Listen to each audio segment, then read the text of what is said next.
Okay, I think we should get started. We're at the Mishnah on Daf Ayin Hey Amud Aleph. I'm going to try and explain this as best as I understand it. All of the Gemara today is on exegesis, on how we derive halacha from the psukim. And it's a little bit strange in its cadence and flow, especially Rashi. I'm not really sure I understand why. But once in a while you get one of those blot that, just doesn't... I get a lot of those blood. Yeah. Some of us get more than others. Those are the kinds you want to blot out. Oh, I wish I'd said that. Anyway, in order to understand this parak properly, we have to know that there are three psukim, and these psukim are sort of like the prereqs to this Mishnah in the Gemara. The three psukim are two from what our Torah reading tomorrow at Mincha from Parshas Acharemos, and the psukim state as follows. One pasuk says, "Ervas bas bincha o vas bitcha lo sigale." You may not uncover your granddaughter's nakedness, either from your granddaughter from your son or from your daughter. Ki ervascha heina, because they are your own nakedness. So that pasuk has the word heina in it. It's important to know that. The next pasuk, also from tomorrow's laning, is ervas. So that's the prohibition of a man's own granddaughter. The next one that we're going to see is ervas isha uvita lo sigale es bas binavi es bas bita lo sikach legalos ervasa. Okay, which is you may not uncover the nakedness of a woman and her daughter, and not only a woman and her daughter, but a woman and her granddaughter, either from her son or from her daughter. Sha'ara heina, it is too close of a kinship. And the word heina is there in that pasuk as well. And we have another word, zimahi. That word zima is going to be important as well. So, the third pasuk is from Parshas Kedoshim, the following parsha. And it says, V'ish asher yikach es isha ve'es ima zimahi. That if a man takes a woman and her mother, then that is called zima. Bo'esh yisrafu oso ve'esen. And the death penalty is burning. Velosiya zima, once again the word zima, do not allow there to be zima in your midst. So the only of these three psukim, the first one is a man's granddaughter, the second one is a man's wife's daughter or granddaughter, and the third one is a man's wife's mother, his mother-in-law. The only time that the death penalty is specified as burning is only by a mother-in-law. Let's bear that all in mind. It says the Mishnah, Ve'elu hein hanisrafin, the following people are put to death by burning. Habo alisha uvita ubas kohen shezinsa. So the two examples, or the two cases, if a man has relations with a woman and her daughter. Now notice it doesn't say his wife and his daughter, but a woman and her daughter. And further, and by the way, and the Gemara is going to know this automatically, if a man has an extramarital fling with a woman, he is not prohibited to that woman's mother or to that woman's daughter. He is only prohibited to a woman's mother or daughter if his connection to her is through marriage. So why the Mishnah uses this kind of language is going to be the topic of the discussion of the Gemara. And the other example of a person who gets death penalty by burning is a bas kohen who commits adultery. Her paramour will not get death by burning, but she, because of her kinship to the kahuna, is causing something more shameful, and therefore she gets the more stringent death penalty. Next, yesh bichlal isha uvita uvas bita uvas beno uvas ishto uvas bita uvas bena chamosvim chamim.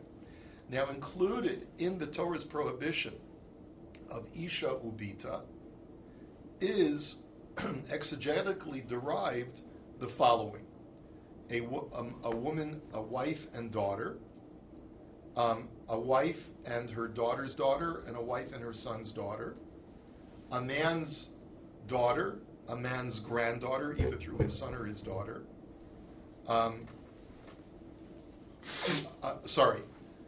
Included in Isha Uvita is a man's granddaughter or his daughter. Included also is his wife's daughter or granddaughter. And included also is his wife's mother or grandmother. And the grandmother could either be from her father or from her mother. So the Gemara now says, Habo al isha shenasa bita lo kitani, ela habo al isha uvita, michlal ditaravayu li'isura. So the Gemara's first assumption is, look at the language of the Mishnah.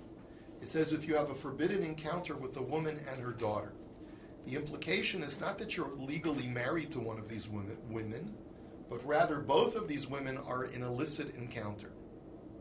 So what would be the scenario? Umaninu chamoso ve'im chamoso. The only thing that we can think of offhand is that when the Torah says isha ubita, it's prohibiting two women that are prohibited to me because of a pre-existing relationship that I have with someone who is related to those two. So it must be referring to my mother-in-law and my mother-in-law's mother. That's what the Mishnah is referring to at the outset. And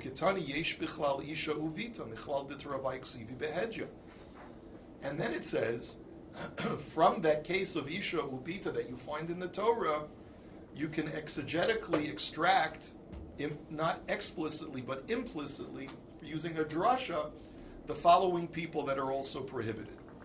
And that implies that the Torah explicitly says that your mother-in-law and your mother-in-law's mother are both forbidden to you.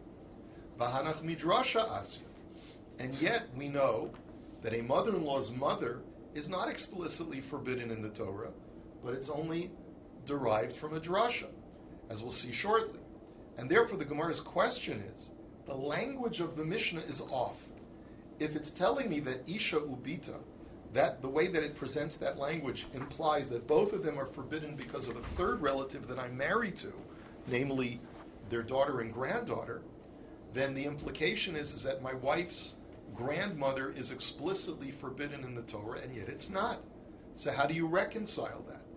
So the Gemara says, Hanicha le'abaya d'omer mashmos darshani kebeinayu masnisin mani Rabbi Akiva. Ela l'rava d'omer chamoso la'achar misa kebeinayu masnisin mani. So we're going to see later on, in a couple of blot, the Gemara says that there's actually in tomorrow's daf, there's a machlokus between Rabbi Yishmael and Rabbi Akiva, which is vague, it's ambiguous. And it's a machlokus between Abai and Rava as to exactly what the nature of the machlokus between Rabbi Akiva and Rabbi Yishmael is, revolving around Eim Chamosa, my mother-in-law's mother. According to one opinion, they both agree that my mother-in-law's mother is explicitly addressed by the Torah. And if so then I can understand the language of the Mishnah, because the Mishnah is saying my mother-in-law's mother is explicitly forbidden by the Torah. But as we'll see tomorrow, another way of understanding that machlokes is that Rabbi Shmuel and Rabbi Akiva are actually arguing on a different topic, that Eim Chamoso is not explicitly addressed in the Torah. And what they're arguing about is, does the Torah forbid my mother-in-law post-mortem of my wife or not? And that's the machlokes. And then if that's the case, according to that version of the machlokes, Eim Chamoso, my mother-in-law's mother, is not addressed by the Torah explicitly. So we're back to our question.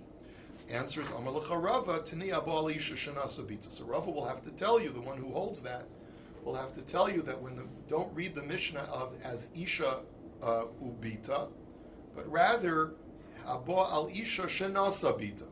That if you have relations with a woman whose daughter you're already married to, and therefore Rava will tell you that those two are explicitly forbidden by the Torah, because the Torah says that you're not allowed to take your mother-in-law if you're already married to her daughter.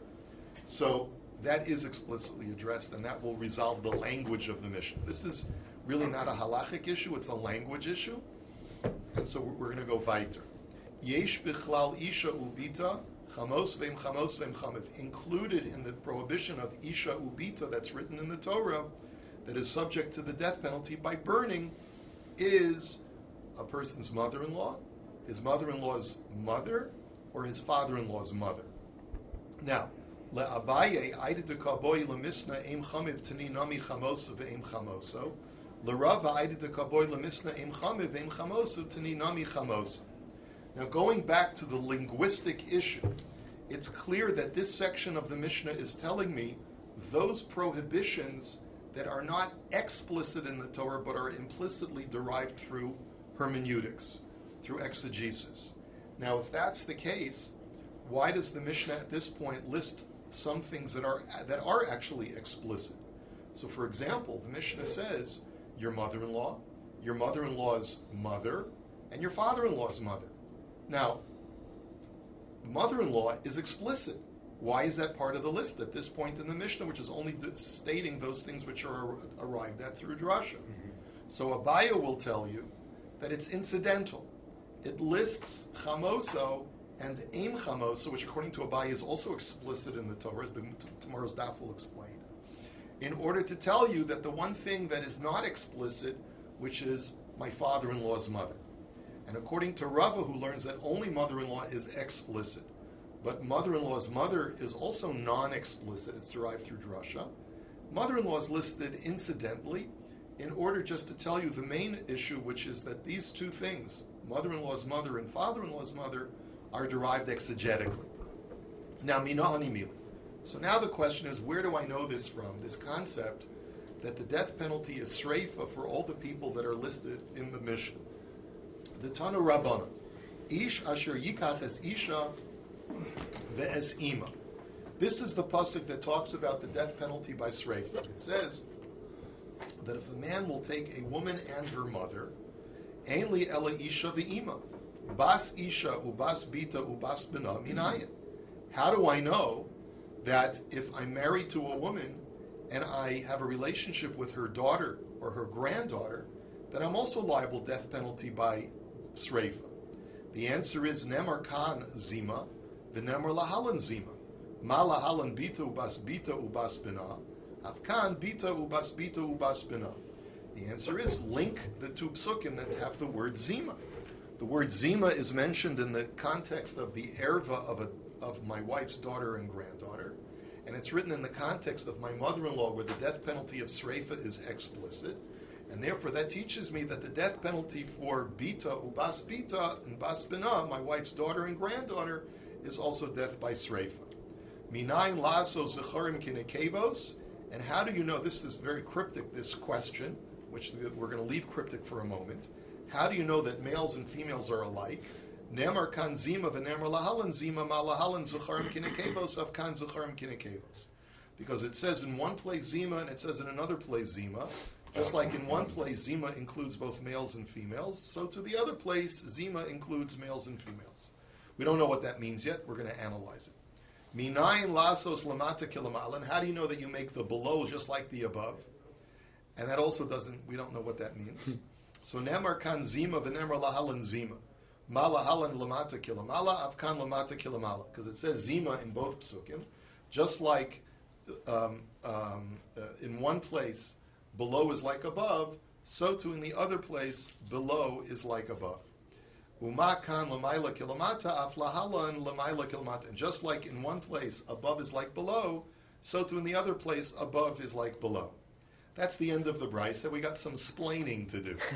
Amar ma, minayin la'aso zecharim kinekevos. So let's go back to that line in the brisa that says, how do you know that we equate males and females? My zecharim kinekevos. And what does that question even mean? Ilema bas bina kibas bita bahadi hadori ka'asyan. If you're going to tell me that the Torah means, that the brisa means to equate this equal prohibition of my wife's granddaughter from her daughter to her granddaughter from her son, you don't need the brisa to tell me that. That's equated by the pasuk itself. The pasuk says that explicitly. Es bas b'nav, es bas bita. Both her granddaughter from her son and her granddaughter from her daughter. That's already explicit in the pasuk. Ella aim chamiv ke'aim chamosa.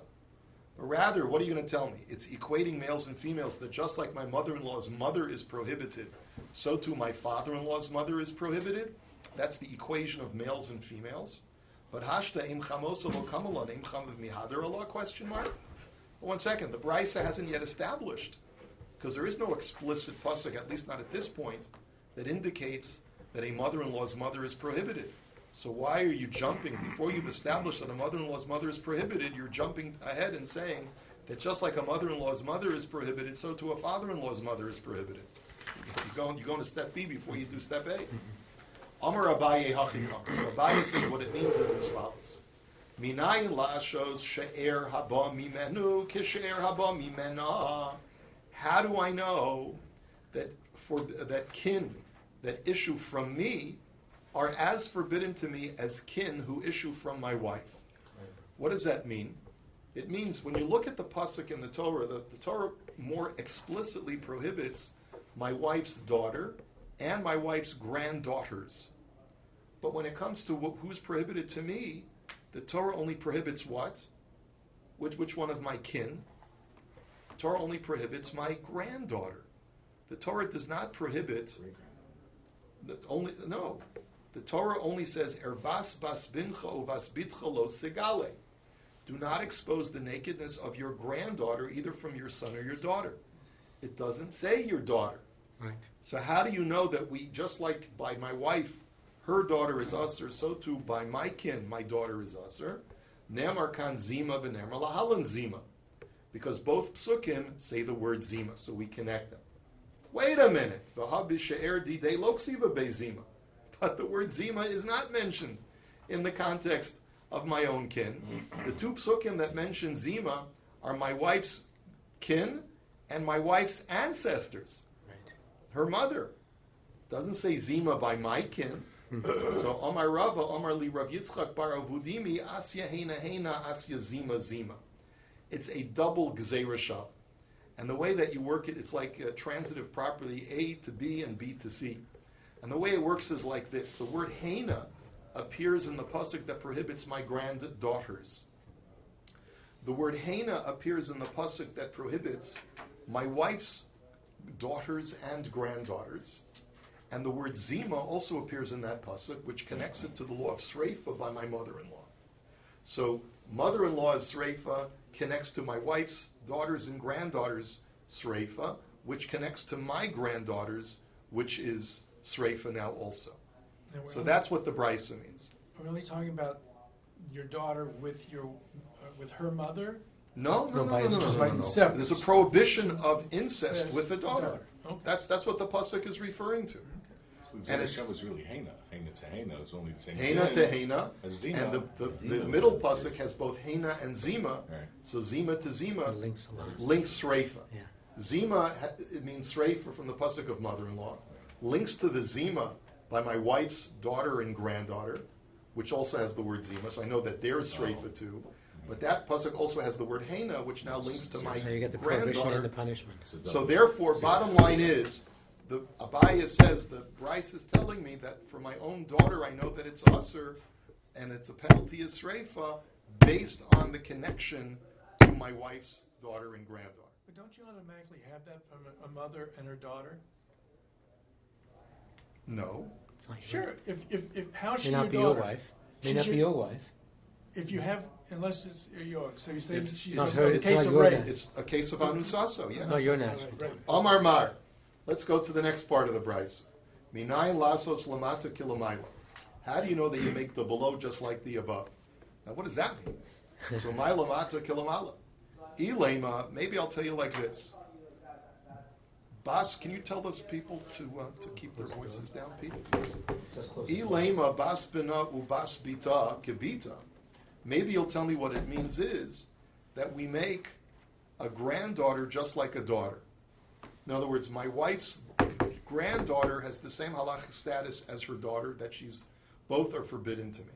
But wait a minute, bahadi hadadi kasir. You don't need the brisa to tell you that from any kind of hermeneutics. That's explicit in the pasuk. The Torah says you may not marry your wife's daughter nor her granddaughter. So that's clear. So ella aim chamev ve'aim chamoso kechamoso. So rather, what do you mean to tell me? That the Bryce is teaching me is that just like my mother-in-law is prohibited, my mother-in-law's mother is prohibited. Maybe that's what the Bryce means. But if that's the case, hai lamata kilamayla, lamayla kilamata havoy. But then the Bryce shouldn't say that we make the lower generation, meaning the later generation, like the higher generation. It should say you're making the higher generation like the lower generation. It should have said just the opposite. So the Gemara says you're right. Tani lamayla kilamata. That's actually the correct years in the Bryce. So you have to learn it as we make the higher generation like the lower generation. But wait a minute. But still problematic because ihachi nemar kan zima v'nemar lahalan zima. The Brisa then says, how do you know that you make the upper generation like the lower generation? From the word zima. Uma hashta ini lo ksiva zima didhu ksiva? Question mark. So, I don't understand. There is no pasuk which talks about a mother-in-law's mother. So how could there be a word zima that's written in her context? It doesn't make any sense. The whole approach of the Brisa, therefore, doesn't make any sense. So, Amar Abayi Hachiko. So Abayi says, you're right. We have to modify our understanding. Minay laso shlosha doros lamayla kishlosha doros lamata. What it's asking is that how do you know that you make the upper generations like the lower generations, meaning generations above my wife, her ancestors, like her descendants? And how many generations of descendants do we go? My wife is generation 1, her daughter is generation 2, and her granddaughter is generation 3. So just like there's 3 generations for descendants, including my wife, there's 3 generations going up of ancestors, meaning my wife, her mother, and her grandmother. And that's the question that the Brisa is asking. How do you know that my mother-in-law's mother is usher in the first place? And the answer is, Namar lamata zima v'nemar lamayla zima. Ma lamata shlosha doros, af lamayla shlosha doros. The answer is, because the word zima is written by my wife's daughter and granddaughter, and it's also written by the prohibition of my mother-in-law. So therefore, just like it's 3 generations of descendants, it's also 3 generations of ancestors. Uma ba'onesh asa lamata kilamayla, af ba'azharanami asa lamayla kilamata. And therefore, just like the word zima connects them to tell me that the death penalty is the same, so too does it tell me that there's a prohibition, even though it's not explicitly written in the Torah, that my mother-in-law's mother will also be usher.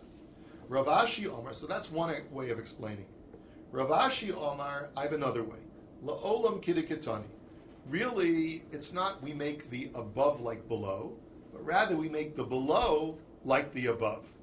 And below and above does not mean older generation to younger generation, but rather umay lamata lamata bi'isr. So what it means is that we make someone who is lower in their degree of kinship to me than someone who is higher in their degree of kinship. What does that mean? Who's more closely related to me? My mother-in-law or my mother-in-law's mother? My mother-in-law is closer. So she's technically Lamaila, using this definition. And my mother-in-law's mother, who's more distantly related to me, is Lamata. She's lower in relationship. So just like we make, right, Imahi aim ima asura, afhu aim imo asura. Does it work the way that? I'm sorry. So basically what we're saying is like this, that just like the generations going downwards, even though you get down to granddaughters, my wife granddaughters are still usher to me, so too going upwards, the more distant relatives, like my wife's grandmother, is also usher to me. So now the Gemara asks the question, but wait a minute, by that argument you should also make the following argument. If we're equating 3 generations going down with 3 generations going up on my wife's side, why don't we also go 3 generations up when they're my ancestors? Why don't we say, I'm generation number 1, my mother's generation number 2, and I know that she's usher to me because the Torah prohibits my mother to me. We should therefore say, her mother is also prohibited. And what is the halacha? Is my grandmother prohibited to me? The answer is midioraisa, she's not. It's only midivrei sofrim, it's only midorabanan that my grandmother is usher to me. So the question is, if you're making this kind of connection to 3rd generation down to 3rd generation up on my wife's side, why don't you also make the connection to 3 generations up when they're from my own blood? So the Gemara's answer is Amar Abaya Amar Kra Imachahi Mishum Imo Atamachayvo Vito Machayvo Mishum Aim Imo. So Abaya says, because the Torah explicitly excludes my own grandmother, because the Torah says when it prohibits the uncovering the nakedness of my mother, it says Imachahi, only she is your mother, and therefore only she is prohibited and not your grandmother. That's the reason why. It's Xeris HaKasa. We don't understand why. But the rabbis came along afterwards and added grandmother, even though the Torah did not prohibit it. The child. In what case? Grandmother. A Mother's mamzer, mother. only midrabanan. Only Mamzer midrabanan? yeah, because it's the Torah does the Nasr. Yeah. Amar Rava, and by the way, it's sometimes more complicated to be a mamzer midrabanan because who are you going to marry? It's even less selection. Likely. Yeah. Amar Rava. So Rava Amar. So Rava says like this. You know why you can't derive from what we just said about 3 generations up and down on my wife's side to 3 generations from my own blood? He says it's not based on the miyut in the pasuk, but rather because it's going to be an imperfect connection no matter how you slice it. Bein laman da Amar don mino mino, bein laman da Amar don mino v'uki ba'asra lo asya. Now, in order to understand this, we've seen this before, that there's a machlokes tanoim, as when you make a gzeira shava, conceptually, how do you transfer the laws of B to the laws of A? Let's say B is your source text. You have a word that is found in pasuk B, and you have a word that's found in pasuk A. So you apply the features of pasuk, halachic features of B to the mitzvah of A. But there's a machlokes, is how far do you apply the features of B to A? One Manda Omar says, you only apply one feature of B to A, and another Manda Omar says, no, whatever features exist with B have to always be transferred over to A in order to make a complete and perfect Gzeira Shava. So whether you learn like the former approach or whether you learn like the latter approach, it's not going to work out that you can make this kind of connection between the 3 generations up and down on my wife's side and the 3 generations of my ancestors. And why is that? So let's speak it out. Lamanda Amar Don Mino Umina. If you take the approach that when you make this kind of hekish or gzeira shava, you always take all of the features of B and apply them to A. So mahi ein ima asura, afhu nami ein imo asura. So then you would say like this: just like my wife's grandmother is asur, so too is my own grandmother asur. Umina mahi bisreifa, afhu nami bisreifa. And if that's the case, then just like there's a death penalty of sreifa by my wife's grandmother, there'll also be a death penalty of sreifa by my grandmother, because again, we're deriving all of the laws, just like not only the isser, but also the death penalty. But lamanda omar sreifa chamura ikal mifrach. But wait a minute. If you learn that sreifa, there's machlokas, remember we learned which is more chamer, skila or sreifa. If you learn that sreifa is more chamer than skila, then we have a problem. Malihi shekain ima b'sreifa tomer behu she'imo b'skila. There's only one problem. If we're connecting my wife's kin to my own kin, then how can it be that if I have relations with my wife's mother, I get sreifa, and with my own mother, I get skila? How can that be if you're making this connection? Va'od imo b'skila imo b'sreifa, question mark? And furthermore, the next question conceptually, how could it be that for my grandmother, I get a more stringent death penalty than for my mother? If anything, my mother's a closer relative, should be just the opposite. And thirdly, conceptually, it's problematic because mahi lo chalakta ba bein ima laim ima, afu nami lo tachlok bein ima laim ima.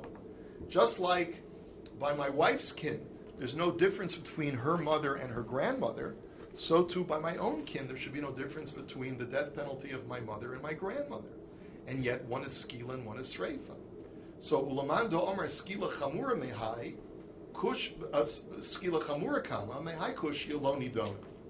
And even if you learn that skila is the more stringent death penalty, in which case it's not so difficult to answer the first 2 questions, because yes, you'll give the more stringent death penalty of skila for my mother than over my wife's mother. But the third question is still problematic. If you're making a connection between the two, how can it be that the death penalty is the same for my mother and my mother-in-law's mother, but the death penalty is different for my mother and my mother's mother? So it's clear that you can't, if you learn don mina o mina, that you take all of the features of B and apply them to A, it's not going to compute. And ulaman da omar don mina v'uki ba'asra, and even if you learn, like the other way of the other hermeneutic approach, which is to take only one feature from B and apply it to A, just like my mother-in-law's mother is usher to me, so too my mother's mother is usher to me, but mahi aim ima asura afunami aim ima asura, which is what I just spoke out. Vu'uki ba'asra, and all other features of that connection, some of the other halachic details we don't have to transfer, but you still have a problem. Hasamu de bisreif of halacha biskila. So he says over there, we're going to say that the death penalty for my mother-in-law's mother is sreifa. And over here, we'll say that the death penalty for my mother's mother is skila, kidashachan be'ima. Just like you say, but since my mother I get skila, so we'll assume that for my mother's mother I get skila as well. But wait a minute, Laman da'amar sreifa chamura ikal mivrach. But if you learn that sreifa is a more stringent death penalty, you can ask the following question: Malihi shekain ima b'sreifa tomar behu she'imo b'skila. Why then should it be, if we're making a hekesh between the two, and sreifa is the more chamer death penalty, why should it be that when I have a relationship with my wife's mother, which is not a blood relative, I get sreifa, the more chamer death penalty, but when I have a relationship with my own mother, who's a blood relative, I only get skila? That doesn't make any sense. Va'od hu kihi. And furthermore, we should say that he is no different from her. Mahi lo chalakta ba ben bita la'im ima, afu lo tachlak bo ben bita la'im ima. That just like by my wife's kin, there's no difference in the death penalty between her daughter and her mother. They're both with sreifa, like we derived previously. We should say the same, that for my own daughter, the death penalty should be the same of skila. And yet, we just derived that for my own daughter, it's also sreifa. So there's a dissonance there as well. Ulamanda amar skila chamura mehai kushya lo nidon. And even if you say that skila is a more stringent death penalty, so it's understandable why there's a more severe death penalty for my mother and my mother's mother, and that answers the first two problems. But the last problem that you presented, which is there has to be equality between the death penalty of my wife's daughter to my wife's mother, and therefore there has to be equality between my daughter and my mother, that doesn't compute. So therefore says the Gemara, this hekesh to take the laws from my wife's kin and apply them to my kin will not be doable. It will not be able to be done.